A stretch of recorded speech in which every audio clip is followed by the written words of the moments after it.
Hello, Western Heights Church family. Here's your Wednesday Minister Moment.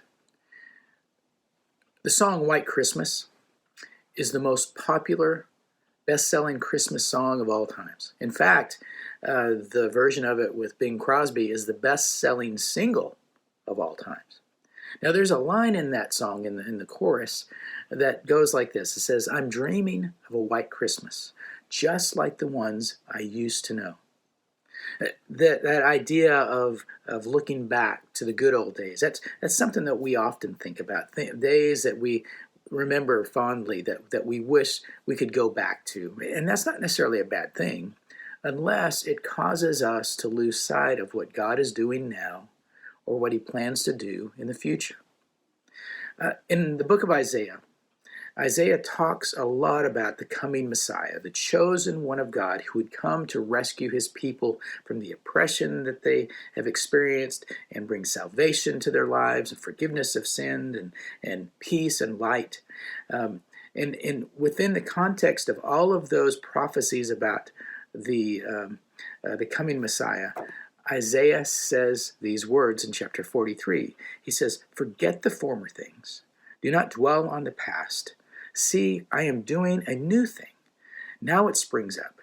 Do you not perceive it? I am making a way in the wilderness and streams in the wasteland."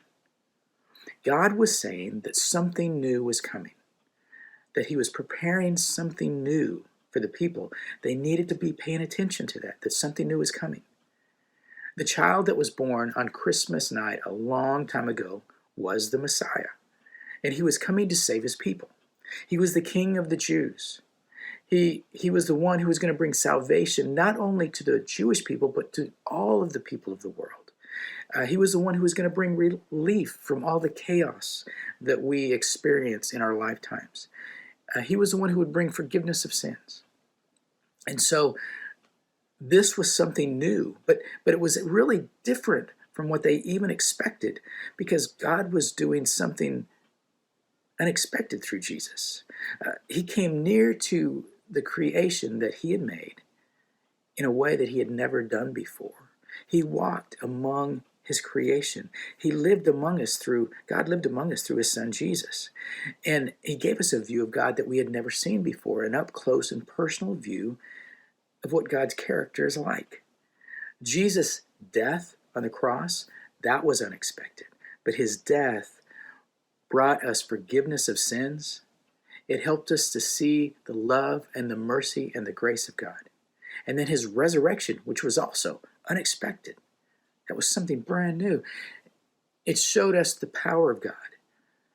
And God helped us to see that power could be ours too, that there's resurrection promised for us as well.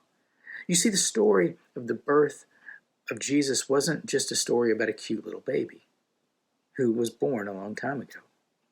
It was a new chapter in the story of God, where his grace, his love, his mercy, and his power is seen. And it gives us a clearer picture of what we should expect as the children of God.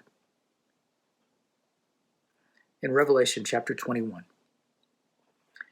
John is talking about his vision at the very end of the Bible, and he says this. He says, "I heard a loud voice from the throne saying, 'Look, God's dwelling place is now among the people, and he will dwell with them, and they will be his people, and God himself will be with them and be their God. He will wipe away every tear from their eyes. There will be no more death or mourning or crying or pain, for the old order of things has passed away.' He who was seated on the throne said, 'I am making everything new.'"